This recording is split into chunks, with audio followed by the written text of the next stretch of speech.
Film dibuka dengan adegan yang sangat menegangkan, di mana John Wood yang merupakan anggota pasukan khusus sedang diinterogasi oleh atasannya yang bernama Kolonel G. Selain John, istrinya juga diculik untuk mengancam John. Kota itu sedang mengalami pandemi virus yang mematikan, dan hampir separuh warga kota sudah terinfeksi dengan virus tersebut. Kolonel G menduga kalau John sengaja membebaskan orang-orang tersebut dari pengawasan militer. Namun John membela dirinya dengan mengatakan bahwa ketika pasukannya datang, para warga yang berpotensi terpapar virus itu sudah pergi meninggalkan kotanya. Sayangnya, Kolonel G tidak puas dengan jawaban yang keluar dari mulut si John. Dia pun langsung mengancam akan menghabisi istri John jika ia tidak memberitahu keberadaan para warga. John pun sontak berusaha menghentikan Kolonel G. Namun sayangnya, dia tidak berdaya dan hanya bisa melihat istrinya dibunuh di depan matanya sendiri.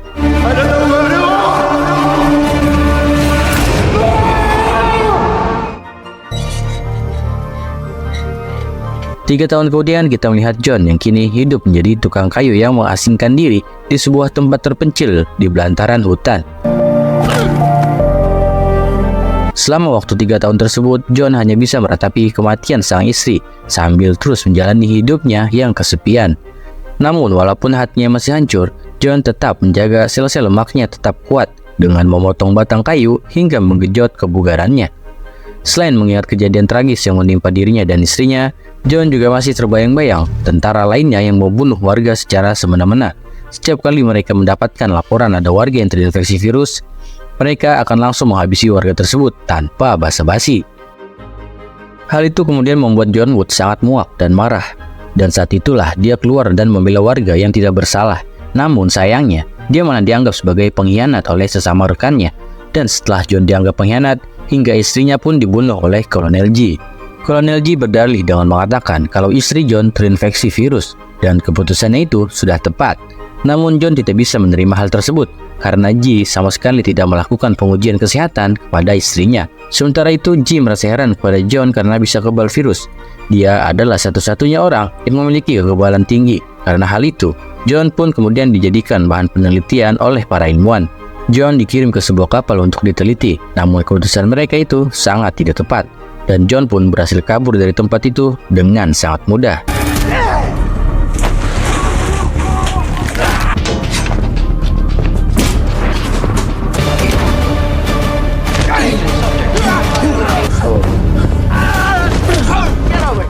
Adegan kembali berpindah ke masa kini, di mana John sedang menghangatkan diri di dekat perapian.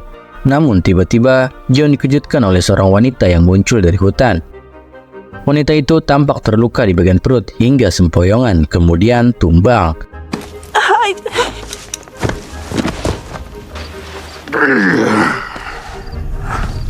Keesokan harinya, wanita itu terbangun dari pingsannya.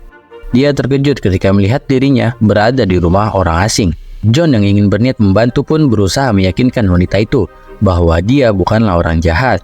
John mengatakan kalau peluru yang ada di tubuh wanita itu harus dikeluarkan agar tidak terjadi infeksi yang fatal.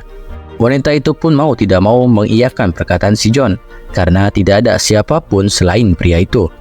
Namun sebelum John mencabut peluru dari tubuhnya, wanita itu mengajak John berkenalan dan nama wanita itu adalah Maria. Maria, are you Dr. John? No. Seusai berkenalan, John tidak berbasa-basi lagi dan langsung mencabut peluru dari tubuh Maria. John kemudian terkejut saat melihat bentuk peluru itu. Ternyata peluru tersebut adalah chip pelacak yang ditanam oleh komplotan Kolonel G. Selain chip, John juga melihat ada tato barcode di lengan Maria. Tapi tentu saja itu bukan barcode pembayaran pay letter.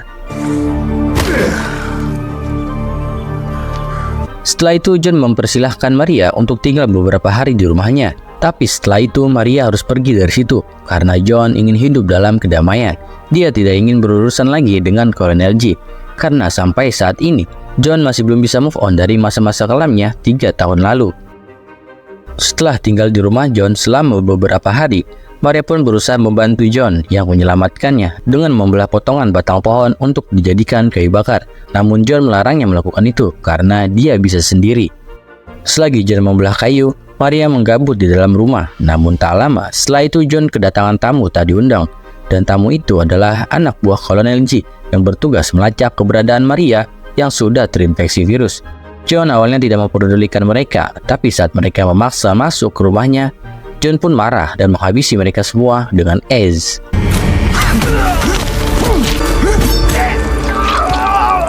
John kemudian masuk ke dalam rumah untuk mengecek keadaan Maria, tapi wanita itu ternyata sudah lebih dulu menembak tentara itu dengan menggunakan senjata milik John. Setelah menghabisi para tentara, John pun menyingkirkan jasad mereka satu persatu.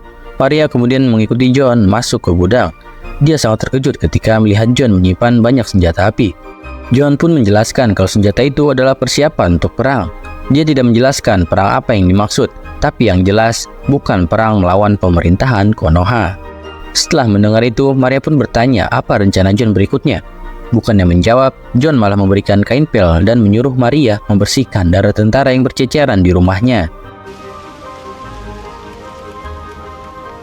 Kemudian adegan beralih ke pos militer, di mana dua orang tentara bernama Layla dan Boy yang sedang menunggu anak buah mereka. Anak buah mereka seharusnya sudah kembali dan membawa Maria, tetapi tidak ada tanda-tanda mereka masih hidup.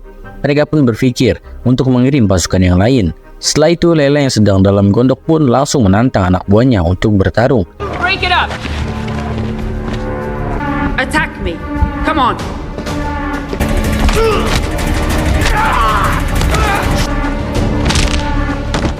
Namun Layla ternyata sangat kuat, lebih dari apa yang kita bayangkan. Di sisi lain, John mulai merasa was-was karena tentara-tentara itu sudah tahu tempat persembunyiannya. Dia juga sebetulnya cukup curiga dengan Maria yang bisa sampai ke rumahnya. John merasa itu terlalu berlebihan untuk menjadi sebuah kebetulan. Namun melihat Maria yang tidak menunjukkan tanda-tanda berbahaya, John akhirnya memperbolehkan Maria tinggal lebih lama. Selain itu, hubungan pertemanan mereka menjadi lebih dekat, dan John mulai terbuka pada Maria dengan menceritakan yang terjadi kepada mendiang sang istri. Padahal sebelum itu, hidup John dan istrinya sangatlah bahagia. Why do you think I came here? Keesokannya, John mulai membuat skema pertahanan untuk berjaga-jaga kalau para tentara itu akan mengirim lebih banyak pasukan ke rumahnya. Dia membangun tempat perlindungan untuk tembak-menembak, menyegel rumah, hingga menggali lubang. Semua itu dia persiapkan untuk perang yang tidak tahu kapan datangnya. Setelah seharian bekerja, John dan Maria kembali duduk dan makan bersama di depan api unggun kecil yang mereka buat. Ketika mereka sedang asyik mengobrol, tiba-tiba Maria menyebut soal vaksin. Maria mengatakan pada John bahwa dirinya adalah vaksin dari virus itu. Maria kabur karena tahu bahwa nantinya vaksin itu akan disalahgunakan bukan sebagaimana mestinya. Sementara dia ingin vaksin itu diperuntukkan bagi semua orang. Setelah mendengar hal tersebut, John justru berubah pikiran. Dia tidak ingin lagi membantu Maria karena resikonya yang terlalu besar. Maria kemudian memohon kepada John agar mau membantunya demi kebaikan bersama dan demi membalaskan dendam istrinya. Do it for your wife.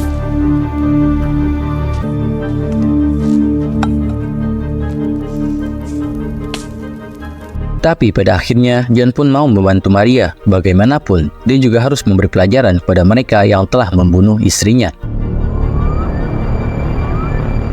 John kemudian menyiapkan senjata yang akan dia gunakan. Selagi membersihkan pistol, John bertanya kepada Maria, kenapa dia mahir menggunakan senjata api.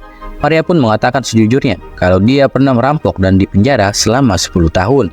Keesokan harinya, mereka mulai berlatih menembak. John mengajari Maria yang tidak terbiasa menggunakan senjata untuk membunuh. Maria sebelumnya hanya menggunakan senjata untuk menakut-nakuti orang. Hari itu, utusan tentara datang lagi ke tempat John. Sama seperti sebelumnya, mereka tidak tahu kalau tukang kayu yang dia hadapi bukanlah sembarang tukang kayu. Ketika John masuk ke dalam gudang, para tentara itu diam-diam mengikutinya. Mereka berpikir kalau John sedang lengah dan tidak sadar sedang diintai. Namun yang terjadi... Good night. Dua di antara tentara itu pun tewas di tempat. Satu tentara yang tersisa itu pun ketakutan dan langsung menyandra Maria. Dia mengira kalau John tidak akan berani menyerang. Namun nyatanya, John sudah tahu apa yang harus dia lakukan.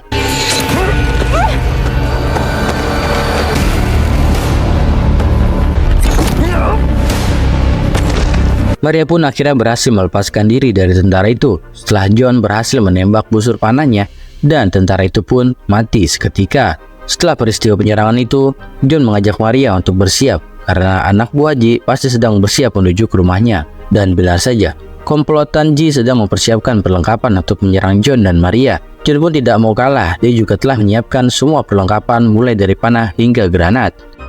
Selain itu, John dan Maria juga menyiapkan jebakan dengan bensin agar kelompok Ji yang melintas akan terbakar. Mereka berdua sangat totalitas dalam menghadapi komplotan Ji. John bahkan sampai mencoreng wajahnya dengan cat agar terlihat lebih garang. Setelah itu, John menyuruh Maria untuk mengambil air karena keadaan akan memanas. Namun ketika Maria hendak mengambil air di sungai, tiba-tiba rombongan tentara muncul dan menodong senjata kepadanya. Maria pun berhasil ditangkap. Namun ketika para tentara itu lengah, John tiba-tiba muncul dan membantai mereka.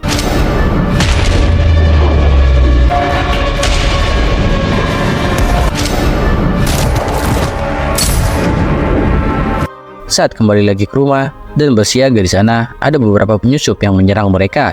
John pun langsung menembak beberapa penyusup yang sempat bersembunyi di rumahnya itu. Di sisi lain diperlihatkan kalau Boy masih hidup. Dia melaporkan kejadian itu kepada Ji. Di sini Ji belum menyadari kalau tukang kayu yang dimaksud oleh anak buahnya itu adalah John, sehingga dia masih meremehkannya. Sementara itu John dan Maria masih membantai penyusup yang entah dari mana datangnya yang tidak ada habisnya. Namun Maria tiba-tiba diserang oleh salah satu tentara wanita. Mau tidak mau, dia harus bisa melawannya sendirian. Namun untungnya Maria cukup cerdik untuk menggunakan senjatanya ketimbang harus bertarung. Di sisi lain, Ji memerintahkan Layla dan anak buahnya yang lain untuk segera menangkap Maria dan membunuh si tukang kayu yang mana itu adalah John. Pasukan Ji pun mulai muncul dengan jumlah yang lebih banyak, namun John dan Maria tidak gentar. Lihat hal itu, mereka justru keluar dari tempat persembunyian mereka, terutama Maria, karena dia tahu kalau dia tidak akan mungkin dibunuh.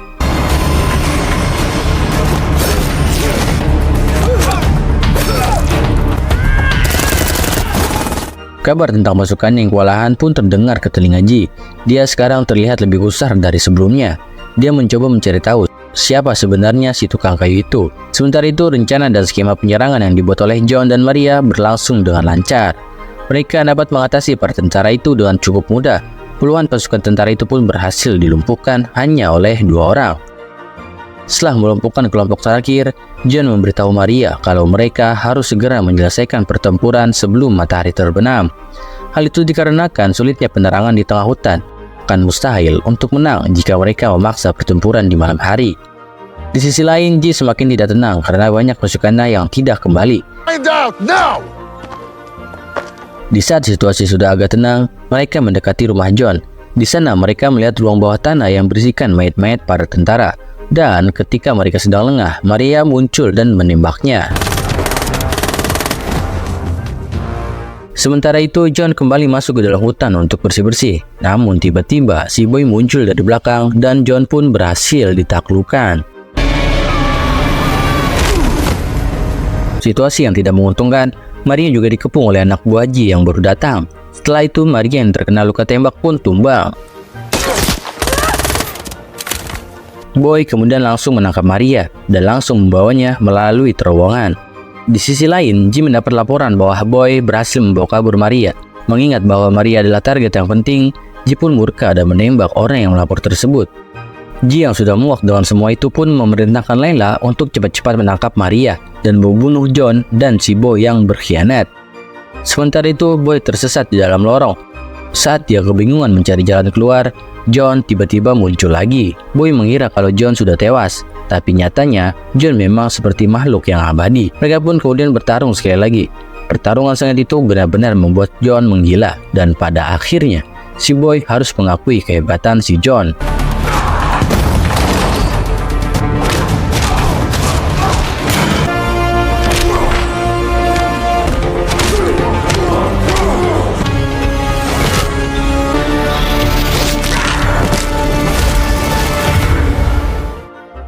Tak lama setelah itu, Maria kembali bangkit dan mengajak John pergi dari situ. Namun Layla dan pasukannya sudah tiba. Mau tidak mau mereka harus menghadapinya.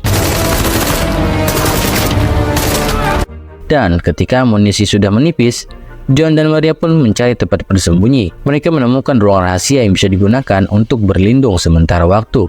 Namun John memutuskan untuk bertempur dan meminta Maria untuk tetap bersembunyi. Awalnya Maria tidak mau John pergi, tetapi mereka tidak punya pilihan lain. John kemudian mencari akses jalan menuju pintu keluar, karena kondisi di bawah tanah sangatlah gelap. Namun ketika sudah sampai di atas, John sudah ditunggu Ji dan pasukannya. Seperti biasanya, Ji langsung banyak omong di depan John, kemudian menanyakan keberadaan Maria kepada John. Namun John menjawab kalau dia telah membunuh Maria. Ji jelas tidak percaya karena mantan rekannya itu tidak akan berani membunuh orang yang tidak bersalah. Ji pun mengerahkan anak buahnya untuk menyiksa John sampai dia mengatakan lokasi Maria berada. John tidak mau buka mulut. Ji pun frustasi. Dia akhirnya menyuruh anak buahnya untuk membunuh John. Namun John malah menghina Ji dengan sebutan pengecut. Dia memprovokasi Ji agar mau bertarung 1 lawan 1 dengan dirinya. Dan Ji pun meladeninya. Melihat John yang lemah, Ji mulai banyak omong. Dia sangat yakin bisa membunuh John yang hampir sekarat itu. Namun lagi-lagi, John membuktikan kalau mati bukanlah jalan ninjanya.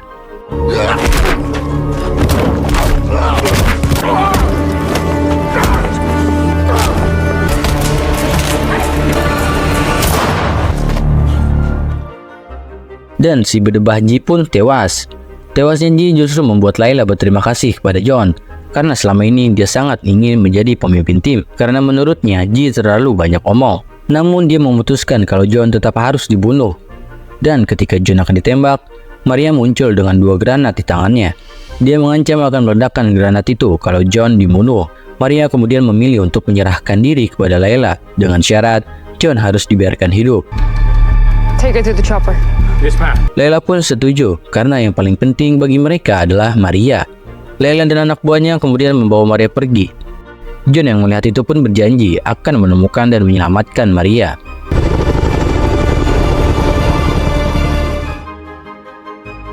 Di akhir film kita diperlihatkan adegan flashback di mana Maria mendonorkan darahnya sebanyak 3 biji botol kecil yang berisi darah Maria.